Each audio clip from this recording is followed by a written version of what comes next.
السلام عليكم ورحمة الله وبركاته.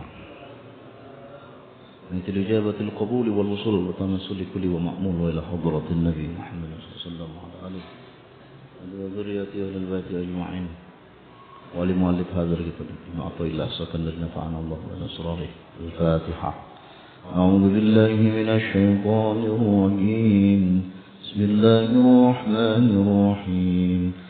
الحمد لله رب العالمين الرحمن الرحيم مالك يوم الدين إياك نعبد وإياك نستعين اهدنا الصراط المستقيم صراط الذين أنعمت عليهم غير المغضوب عليهم ولا الضالين.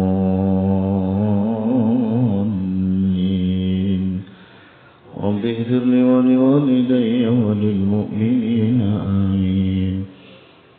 بسم الله الرحمن الرحيم. قال المؤلف رحمه الله ونفعنا وعمل بعلوم أسراره. يقول رب اشرح لي صدري ويسر لي أمري واحلل عقدة من لساني يفقهوا قولي وأفوض أمري إلى الله. Hadirin jamaah salat maghrib Masjid Al-Maghfirah rahimakumullah. Alhamdulillah, kita masuk lanjutan di kaidah kedua setelah kemarin kita membahas min alamatil i'timadi 'alal amal nuqsanur raja' 'inda wuzudil zalal. Kemarin sudah kita bahas bagaimana ar-raja'. Raja itu artinya harapan. Banyak orang berharap tapi tidak sesuai harapan. Di jalan tadi saya melihat ada satu, apa itu kalau di baliho itu ada tulisan usaha tidak mengkhianati apa hasil lebih. Usaha tidak mengkhianati hasil. Itu kalau jenengan baca berarti setiap usaha pasti berhasil ngono ta?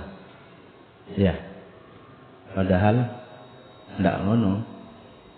Tidak semua usaha harus hasil.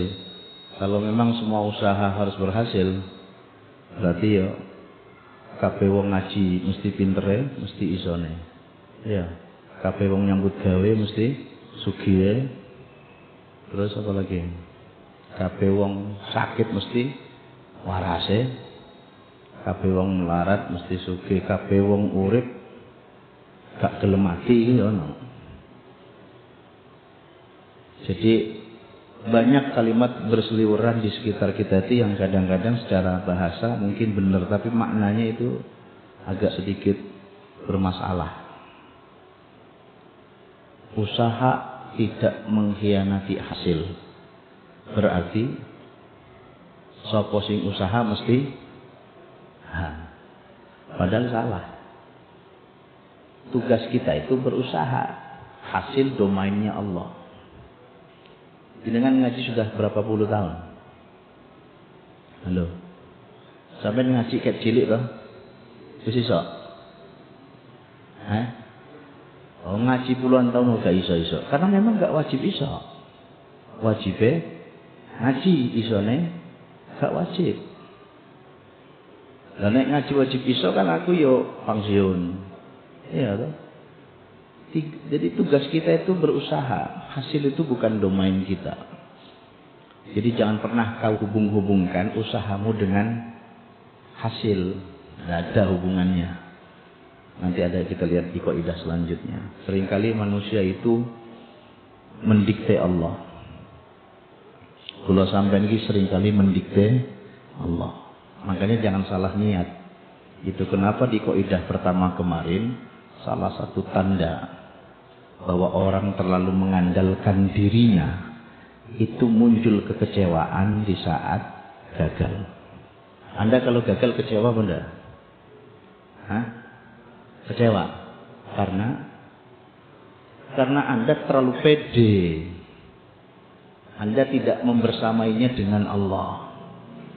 Coba kalau dibersamai dengan Allah, oh gagal ya sudah Gusti kula tak ikhtiar maneh kan ngono. Jadi kalau ada orang gagal terus kecewa, itu indikator bahwa dia terlalu sombong dengan dirinya. Terlalu mengandalkan dirinya, terlalu mengandalkan kemampuannya. Oh ini sudah SOP, tupoksi, standar, SNI barang. Tapi sawabikul himam la tahrikul aswarul abdar. Nanti ada kaidahnya. Semangatmu untuk menembus takdir Allah, semangatmu ingin sukses dan berhasil, tidak akan bisa menembus tembok-temboknya takdir Allah. Nek Gusti Allah gak karep, ya gak. Qulillahumma malikal mulki tu'til mulka man tasha wa tu'izzu man wa tudhillu man tasha. Allah yang ngasih kekuasaan, Allah cabut kekuasaan, Allah muliakan, Allah hinakan, itu sak karepe Gusti Allah. Jadi di posisi ini kita tidak punya bargaining position. Apa ya bargaining position itu ya? Kita tidak memiliki posisi nilai tawar. Ya, tidak ada nilai tawar di hadapan Allah. Apalagi Anda ini bukan orang dalam, insya-Allah. Ada yang orang dalam? Nek kok kepingin jalur belakang gitu? Nggak ada. Iradatuka tajrida ma'a iqamatillahi iyyaka fil asbab minasyahwatil khafiyah wa iradatukal asbab ma'a iqamatillahi iyyaka fit tajrid inhitatun 'anil himmatil 'aliyah. Iradatuka utawi karepe sira at-tajrida ing tajrid. Jadi ada dua di sini kosakata kuncinya. Satu tajrid, dua asbab. Keinginanmu untuk tajrid. Apa itu tajrid? Dari kata jaroda, menarik diri untuk tidak melakukan hal-hal duniawi. Pokok ibadah tok. Padahal keinginanmu itu masih ada pada posisi di mana engkau golongan orang-orang yang harus kasar, nyambut gawe, usaha. Keinginan kita untuk meninggalkan semua dunia, pokoknya aku kepingin ibadah sing nemen, sing taat nang Gusti Allah tok. Tapi dirimu masih dikasih Allah istri, anak, penggawean. Maka keinginan tajridmu itu adalah syahwat yang samar. Ada orang yang seperti itu. Aku sakjane kepengin ibadah tok ae Gus. Saya gak mikirin nyambut gawe, pokoke khusyuk ibadah. Tapi yo anak bojomu mangan opo nek gak nyambut gawe.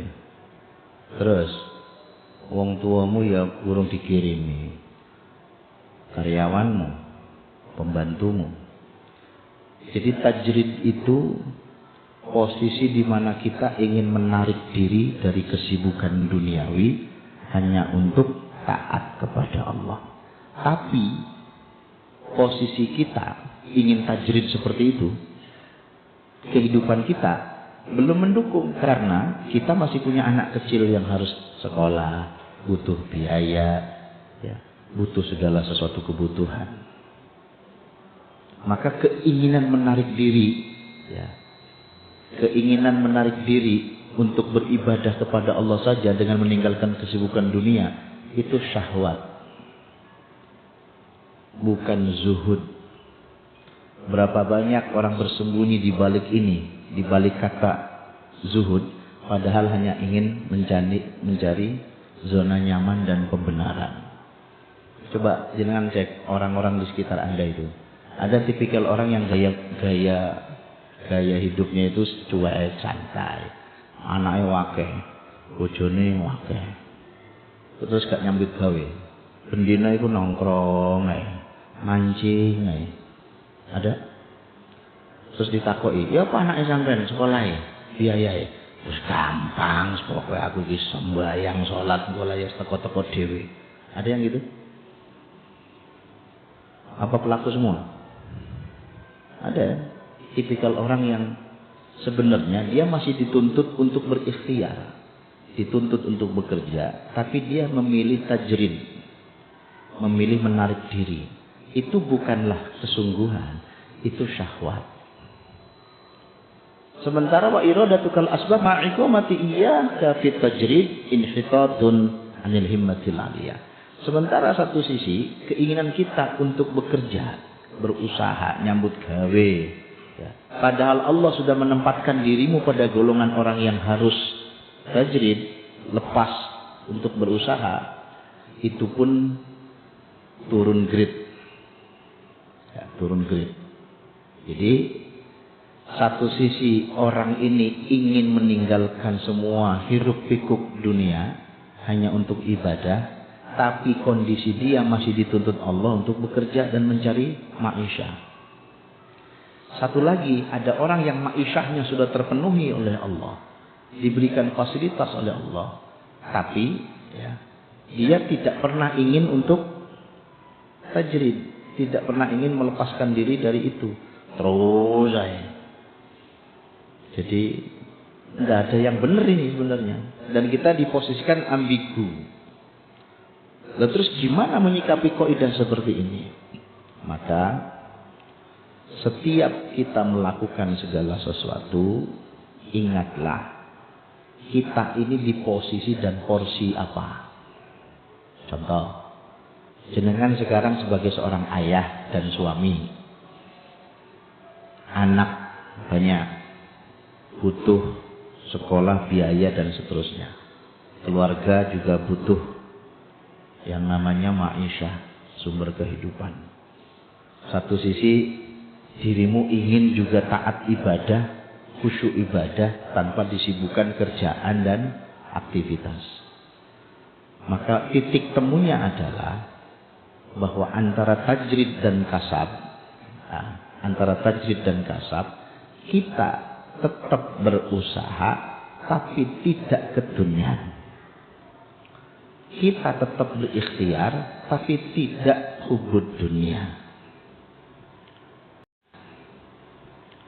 Istilahnya berikhtiar terus tapi tidak menjadikan ikhtiar itu sebagai tujuan. Maksudnya nyambut gawe sudah. Waktunya sholat ya, nggak kena-menen ngono. Karena ada orang yang workaholic, ngerti workaholic itu ya. Pagi budal jam 4, sak durunge subuh, buat mulai jam 10 bengi, bendino, gak ngereken sembahyang, gak ngereken sholat, gak ngereken ibadah. Karirnya bagus, karena dia disiplin. Jadi akhirnya sukses dia secara duniawi. Tapi dia meninggalkan banyak hal. Kira-kira Anda pilih sugih ninggalno perintah Gusti Allah, atau pilih hidup dengan segala keterbatasan, gak duwe barang, tapi ahlul ibadah. Tidak ada pilihan ketiga, wis dua tok. Karena tidak mungkin, kaidahnya nggak begitu ini masalahnya. Oh saya akan sukses nyambut gawe juga ahlul ibadah. Tidak ada Pak. Pasti ada yang kalah. Maka titik tengahnya tadi, gak kenemenen nyambut gawe terus, tapi waya sholat yo sholat, waya ibadah yo ibadah. Ini butuh latihan. Dan kadang kita harus mengambil sikap dan keputusan, harus memilih tetap menjalankan ibadah dengan khusyuk ataukah memilih kehidupan duniawi dengan segala kesibukan duniawinya. Coba jujur ya, jenengan yang sekarang pensiunan ini loh, halo, pensiunan gitu. Kira-kira Anda jadi orang khusyuk ibadah sejak kapan? Kan sejak pensiun loh. Kan sejak winginan itu ya. Baru 5 tahun ini tuh Anda sergap ke masjid. Sak gurung ya. Sangel Pak. Angel. Bersyukurlah Anda masih diberi kesempatan waktu untuk tajrid. Maka Anda yang sudah tidak disibukkan dengan pekerjaan, Anda bisa tajrid.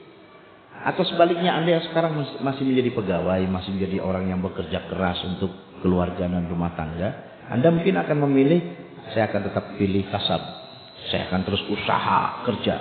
demi suksesnya rumah tangga dan keluarga saya. Tapi apa yang Anda korbankan? Seringkali sholat keteteran, gitu. Ibadah ketinggalan.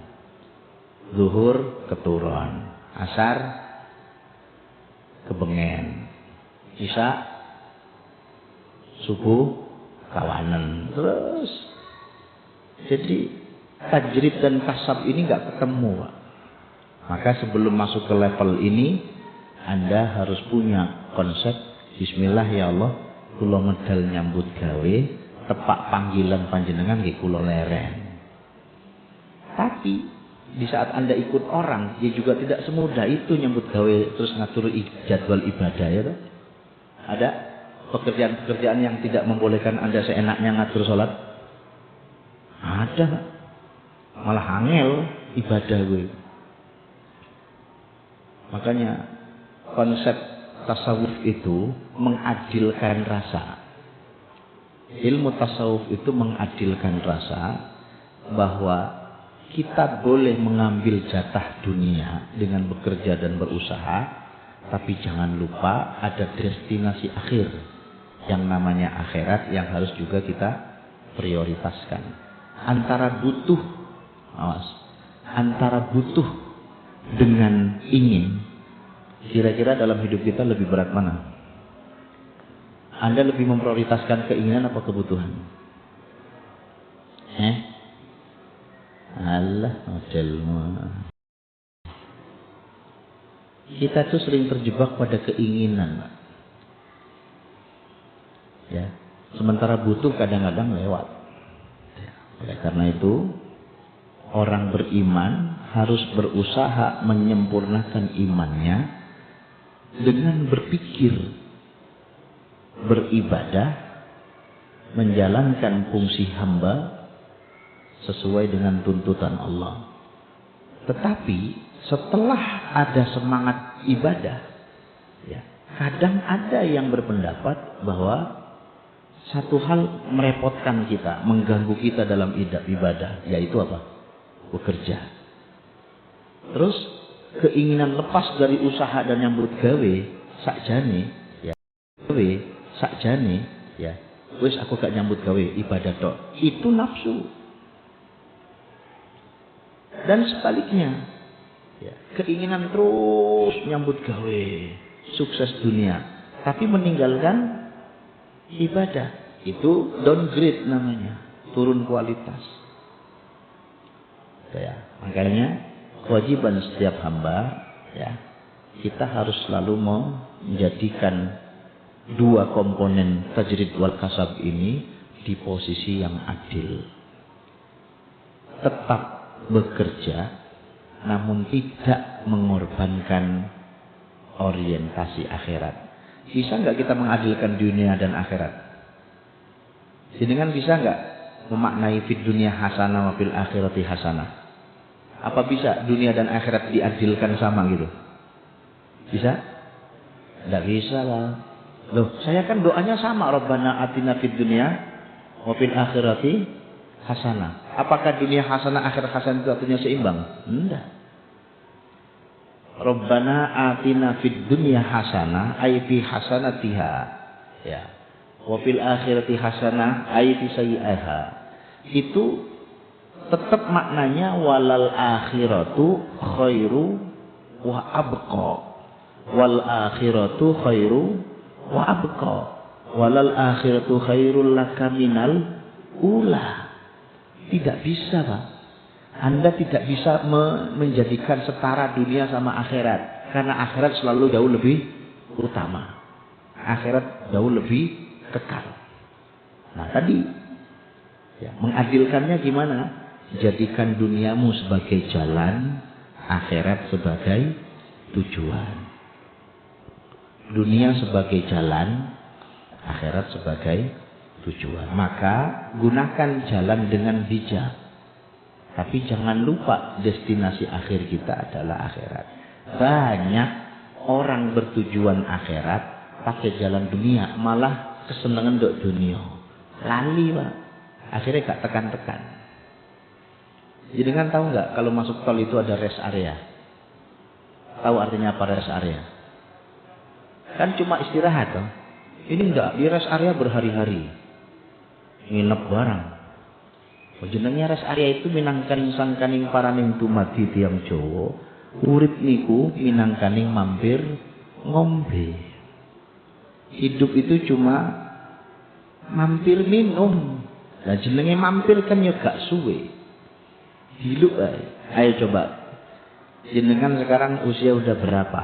Sadar nggak bahwa aku iki sak jan wis tuwa. Cek tas wingi jadi anak, saiki duwe anak. Gak suwe anakku duwe anak maneh. Terus awak dhewe jadi apa? Ya toh? Anak. Ya toh? Terus kawin, mana? Terus mantu, terus mari mantu, mutu, terus mate, Pak. Iya. Ayo coba. Usia kita di atas 40, sudah levelnya sudah berubah, Pak. Quran itu menyebut angka 40, ya. Yang berkaitan dengan umur itu cuma satu ayat. Rabbi auzi'ni an ashkura ni'mataka allati an'amta 'alayya wa 'ala walidayya wa an a'mala shalihan tardah wa aslih li fi dzurriyyati inni tubtu ilaik wa inni minal muslimin. Di Al-Ahqaf 15 itu, orang kalau sudah di atas usia 40 tidak mengambil 5 sikap ini, Anda akan mati sengsara, Pak. Terus mati apa onone lah. 40 tahun belum mau kembali kepada Allah. Usia 40 tahun belum mau menjadi orang yang lebih spiritualis. Usia 40 tahun masih seneng dunia doa. Gurung gelem sholat, gurung gelem poso, gurung gelem nglakoni perintah syariat. Maka matimu dalam kondisi seperti itu. Usia 40 itu titik balik, Pak. Kalau bahasa bukunya itu Life Began at 14 itu. Sudah pernah baca bukunya. Hidup itu dimulai dari usia 40. Hidup yang sesungguhnya. Dan uniknya semua para nabi dan rasul itu diutus dan diangkat menjadi nabi di usia 40 tahun. Titik balik spiritualitas dari duniawi ke ukhrawi itu usia 40 tahun. Dan ini usia 40 tahun senengannya sik adu doro ae, ngucut ae, mendem ae. Nggih ngapunten. Lihat akhirnya. Nggih ngapunten. Lihat akhirnya. Ada yang seperti itu. Wong teko. Gak kira, Pak. Nyun sewu nggih, titip nggih. Jadi untuk istiqmal kaidah ini, untuk menggunakan kaidah ini, ayo usia 40 ini sudah harus geser. Usia 40 tahun ke atas wis wayahe awak dhewe balik lah. Mau kemana lagi? Ya. Sampai usia 40 ke atas, 45 sudah mulai, Pak. 40 gak usah kakean mola, Pak. 45 45 senengane jenenge munggah ondo ae yo. Tiba sampean. Pokoknya 40 tahun jangan jatuh loh ya, awas. 40 tahun ke atas jangan jatuh, Pak. Balunganmu gak iso balik, wis lah. Wis pencilaan dae. Maka 40 gambaran kalau kau ingin tajrid, nah di atas usia 40 bisa. Tapi di bawah usia 40 ingin tajrid, angel, Pak. Usia di bawah 40 tahun ingin meninggalkan kesenangan dunia, susah. Karena apa? Oh, awak saya seger, sehat, bagas waras, awake nom, duwe akeh. Coba orang punya uang banyak, awak sehat, seger, waras, kira-kira keinginannya apa? Halo? Iki sampeyan wis tuwek ta kok ketane. Coba wong sugih, pinter, nom. Apa yang terjadi? Rabi maneh apa sih? Wong sithik urung karuan rabi maneh. Ente ini gak jelas ente ini. Ngomong tok nang kene lanang kowe gak wani padha ae. Apa wayo? Wayo sapa? Ha? Sitoke gak ngentekno iki lho. Jadi orang usia 25, 30, 35, 40 itu usia-usia memilih orientasi dunia dan akhirat. Ya. Tajrid adalah upaya untuk duduk khusyuk ibadah dengan meninggalkan dunia, sementara kasam nyambut gawe usaha ben sukses dunyane, akeh duweke, akeh kerajaane. Dua hal itu tidak akan ketemu. Sebab ra'su kulli khati'ah hubbud dunya. Pokok dari kesalahan dunia ini adalah kesenangan dunia. Nah, di tengah kau senang dunia, kau harus meninggalkan itu demi Allah. Belum tentu semuanya siap, dulur. Nah, ngaji Al-Hikam ini, kaidah ini di jamaah jenengan yang rata-rata di atas 40, insya Allah siap. Karena apa? Wis pensiun. Arep lapo maneh coba? Ayo coba. Sampai umpamane saiki usia segini. Mau ngapain coba? Oh, maksiat terus angel kok. Maksiat terus angel. Ayo coba delok arek rada ayu sithik. Wis gak ketok bureng ya. Mangan rada enak. Mangan lho, sampai diajak kuliner sama anak sampean. Terus piye? Ha iso ngrasakno lah wong untune wis brodol. Diajak mangan uga tuwa-tuwa entak, ya digawe tuwa-tuwa entok ben anak sampean ketok berbakti ngono. Padahal kon ngramut putu. Ya toh, mlaku mbek putu kan? Iya, kayak tua-tua entok Pak sampean iki. Paham? Di usia segini mau ngapain? Ya, mau berdosa. Dosa apa coba? Nyun sewu. Anda di usia 50, 55 atau 60. Kira-kira dosa itu dosa apa? Ngerasani. Ngerasani wis gak cetha. Akhirnya apa? Aku kun ngomong apa toh? Akhirnya wis gak jelas, Pak. Maca Fatihah yang berebet kok. Kira-kira di usia tua ini dosa apa yang Anda lakukan? Paling nguring-nguring lah. Nguring-nguringan, gak kenean, kupas pipis, doa, iya toh. Iya, tambah tua kan balik cilik toh. Iya, orang tuh tambah tua, itu balik cilik Pak. Wa ma nu'ammirhu nunaqqishu fil khalq afala yaqilun. Tidaklah kami panjangkan umur seseorang kecuali balik cilik. Jadi wong tambah tua itu kayak arek cilik Pak. Gak kenean, nguring-nguringan, kupas pipis to. Bengi ku nek wis tangi jam 2 melek, wis gak iso turu maneh, Pak. Ayo coba. Arep turu maneh ta? Gak iso ketap-ketip ngono. Makanya dikongkon sembahyang tahajud ngono lho. Nek awak dhewe sik enom, lebih memilih tidur ketimbang tahajud. Oh kok gak rangi kok. Karena apa? Tidurnya juga ibadah. Tidurnya juga ibadah. Ngono lho, duwe dalil kok awak dhewe. Intinya apa? Usia segini ini mau maksiat apa? Gak bisa. Saya sering bilang sama jamaah ibu-ibu itu, kalau Anda ini mau usia segini masih pencilaan, petakilan, boleh apa?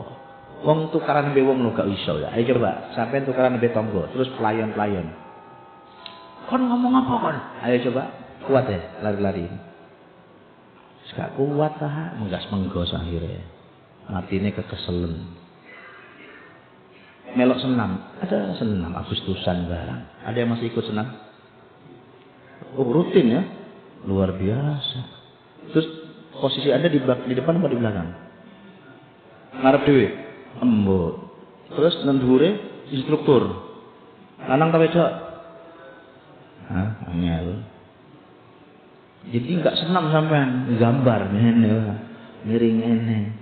Allah Gusti. Jadi normal berarti Anda ini ya. Oke. Hati-hati tapi ya. Nek wis tambah tua iki dosa iku wis dilongi, Pak. Terus sampai itu dipersulit berbuat dosa. Bayangkan coba. Usia itu semakin tua dipersulit gawe dosa. Allah tuh mempersulit Anda itu loh. Inni astahi an u'adzibal syuyukh. Allah itu malu menyiksa orang yang sudah ubanan itu. Malu. Gusti Allah ku isin nyiksa sampean sing wis tua ini isin. Apa? Lah wis ubanan lho terus dosa apa? Makanya nek wis tuwek ngene wis ora usah uring-uringan lah. Sing sabar ngono. Wis pokoke meneng-meneng mati ngono ae lho, Pak. Ya, meneng-meneng mati ngono. Ora usah nyusahne wong. Wis tukaran rame ambek tangga mati. Akhire tanggane matek kon apa. Jadi kita belajar untuk tajrid, untuk terus taat ibadah kepada Allah dengan catatan meninggalkan kesibukan-kesibukan dunia yang membuat kita lupa kepada Allah. Sementara kita diposisikan terus bekerja karena kau masih punya tanggungan dan usaha. Lah terus piye aku ini iso khusyuk ibadah? Lawang aku yo nyambut gawe. Nah, disitulah Anda harus mengadilkan peran. mengadilkan porsi, mengadilkan proporsi. Paham nggih maksudnya nggih? Any question? Do you have problem? Anything? Iki paham apa luwes ngomong iki? Paham nggih?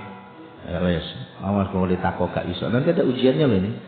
Soal kaidah sekian bagaimana? Nah, gitu. Awas gak iso. Cari paham tapi gak mudeng. Nah, ujung dari kaidah ini adalah sawabikul himam la takhriku aswarul aqdar. Maka kerasnya cita-citamu, kerasnya himmahmu, semangat perjuanganmu untuk sukses tidak akan pernah menembus tirai takdirnya Allah. Nah ini. So, tidak usah kau mendewa-dewakan cerdasmu itu, pintermu itu loh. Kau mendewa-dewakan SOP dan standar ilmu yang kau punya dengan auditmu itu internal. Semua itu selalu ada faktor X, Pak. Ayo coba. Sampai mau mantu, Pak. Semuanya sudah fix 99%. Fix. Venue aman. Vendor oke. Catering, undangan, semuanya sudah lengkap. Tinggal nunggu hari H. Konsepnya apa nih? Konsepnya garden party. Outdoor. Di luar. Karena musim panas. Sudah disiapkan semua. Wow, bagus. Hari H udah deres, Pak. Hari H udah deres. Ya apa kira-kira? Hah? Buyar, Pak. Terus ngomong apa kira-kira sama men? Ya apa sih iki? Cepak ngene kabeh ya Allah. Gusti Allah disalahno. Sampai ini apa sih Gusti ngono? Sampai ini apa? Gusti Allah disalahno. Takdir Allah tidak bisa ditembus, Pak. So, jangan pernah Anda mengatakan usaha tidak mengkhianati hasil. Tidak ada kalimat seperti itu. Yang ada semua hasil akhir di tangan Allah. Semua hasil akhir di tangan kekuasaan Allah. Maka jangan pernah kau mendikte keputusan Allah dengan usahamu. Ora ono hubungannya. Kalau kita sakit harus apa, Pak? Berobat kan?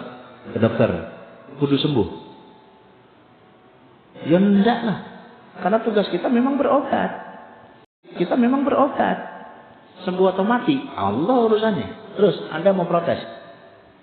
Terus dioperasi, dokter bilang sukses Pak, alhamdulillah. Dilalah mati Pak. Terus kira-kira Anda sekarang susah, miskin, nyambut gawe, getu nyambut gawe.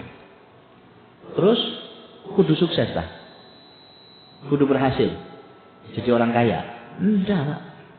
Kalau memang usaha keras menjadi indikator orang sukses, sing becak-becak mestinya lebih sugih, Pak.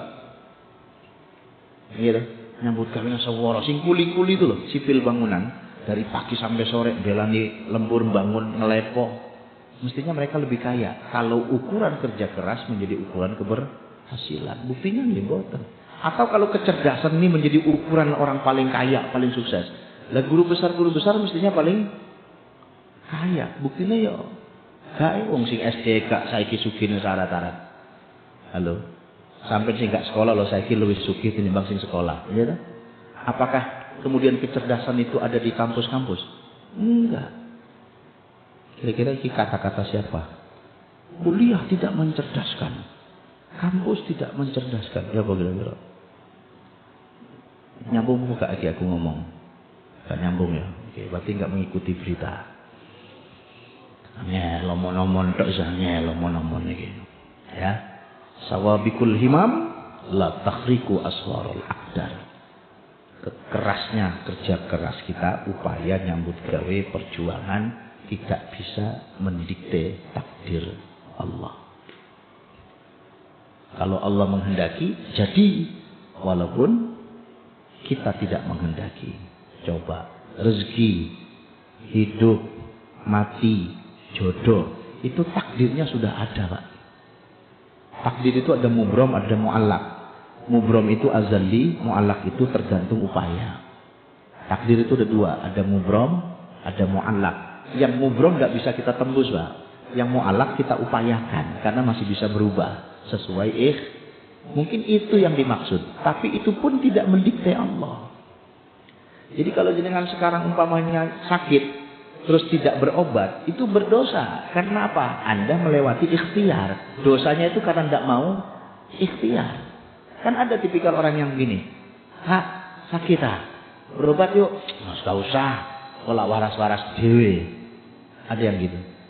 Engkau lak waras-waras. Kira-kira waras kok enggak? Anak wong sirai ngawu. Ya Allah sirahku ngawu lu. Enggak ngombe obat teman. Kira-kira kok waras-waras dewe apa enggak? Ya belum tentu Pak. Jadi usaha ikhtiar itu karena Allah mewajibkan kepada kita. Fa idza qudiyatis shalatu fantashiru fil ardi wabtagu min fadlillah. Allah itu memerintahkan kita mencari, berusaha, berikhtiar, tapi jangan kau kaitkan usahamu dengan hasil akhir, tidak ada hubungannya. Sakit berobat, kok mati? Gak apa-apa. Orang mati itu bukan karena kita berobat atau tidak, wis wayahe. Jadi kalau ada orang mati jangan tanya sakit apa, Pak. Halo. Nek wis ngaji Al-Hikam, wis ngaji tasawuf, ana koncone tanggane mati, loro apa? Jawabannya apa? Wis wayahe. Fa idza jaa ajaluhum la yastakhiruna sa'ah wa la yastaqdimun. Kan ayatnya memang begitu. Enggak ada orang mati kudu sakit, itu enggak ada, Pak. Orang mati harus jatuh, orang mati harus kecelakaan, enggak ada. Wis wayahe. Nah wis wayahe, masih enggak sakit, mati. Jadi jangan dianggap Anda sekarang nunggu sakit dulu terus mati loh. Wong ngene-ngene leyeh-leyeh yo ilang ono kok. Iya toh? Ada sarapan itu loh. Habis sarapan mati, Pak. Wong sak sendoke. Gak mati yo, terus sendoke dilep pisan. Jadi kita itu seringkali terlalu rasional, terlalu mengandalkan kecerdasan akal pikiran kita, tapi tidak mendamaikan dengan hati dan iman. Terjadilah pemahaman yang salah. Sekali lagi, jodoh, rezeki, hidup, mati itu Allah. Ada orang yang nggak mau nikah sampai tua, alasannya apa? Nggak ada jodoh. Sejak kapan Allah nggak menciptakan pasangan itu? Wong ayatnya wa min kulli syai'in khalaqna zaujain. Semuanya lo berpasangan. Wong truk kayak gandengan kok. Truk itu gandengan loh. Gandengan, Pak. Sampai urip, sampai tua, sampai mati gak rapi. Dosamu itu bukan karena matinya, tapi Anda melewati ikhtiarnya. Rapi ya, Pak. Halo. Ono sing tua gak rapi. Alasannya belum tidak ada jodoh. Jangan kau anggap Allah itu gak menciptakan jodohmu. Ada, cuma kau kurang usaha. Ikutlah reuni kemana gitu, ketemu konco. Ya, nekak payu ya ikut Take Me Out Indonesia, insyaallah lah. Mungkin ketemu. Ya tak? Jodoh, rezeki, hidup, mati, semua diatur Allah. Ya, maka semangat berjuang tidak menentukan merubah takdir Allah. Sampai situ? Ada pertanyaan?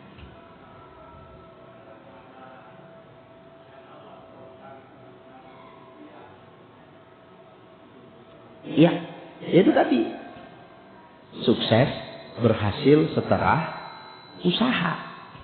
Ada kalimatnya kan itu. Itu kan kalimatnya hanya untuk menyemangati saja. Tadi yang saya bilang, usaha tidak mengkhianati hasil. Itu bagi orang awam, Pak.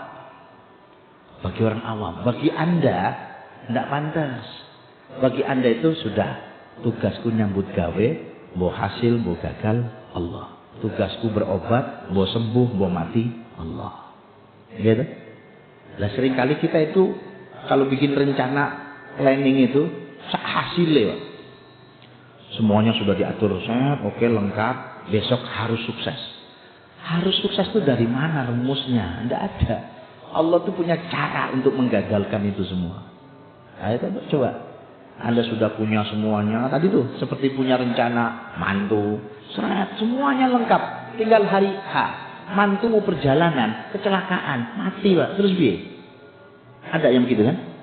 Ada. Allah punya cara, Pak. Untuk menunjukkan agar kau tidak sombong dengan usahamu. agar kau tidak angkuh dengan apa yang sudah kau upayakan. Kau tidak akan mampu menembus takdir Allah. Berarti piye? Ya dah?